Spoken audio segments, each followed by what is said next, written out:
La strada che il governo intende seguire nel prossimo DPCM per contrastare la movida sembra ormai delineata. Il decreto, che dovrebbe vedere la luce tra giovedì e venerdì, infatti, potrebbe prevedere il divieto per i bar del servizio di asporto dopo le 18, mantenendo invece le consegne a domicilio.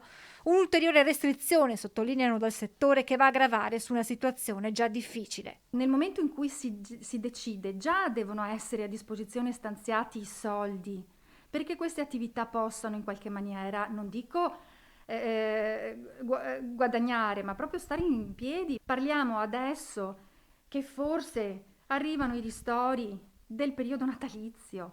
Non può, non c'è più la disponibilità economica delle attività, dei pubblici esercizi per sostenere una situazione come questa. Spiega Michele Pozzobona, titolare di un bar in centro a Treviso, come i clienti fatichino a scegliere il servizio del takeaway. I flussi nei locali di takeaway non ci sono, cioè le persone non scelgono questa strada come soluzione all'acquisto dei nostri prodotti. La spesa nominale è molto bassa, per cui io devo tenere anche un dipendente per degli importi insufficienti. Misure che il governo intende adottare per contrastare assembramenti pericolosi per la diffusione del virus. Non sono giustificabili situazioni di questo tipo, immagini come quelle che abbiamo visto di assembramenti e di movida, cosiddetta movida ritrovi di giovani in un momento come questo. Non può pagare la categoria intera in tutto il territorio nazionale, è lì che bisogna agire nel momento preciso in cui queste cose accadono, con delle multe, con delle sanzioni.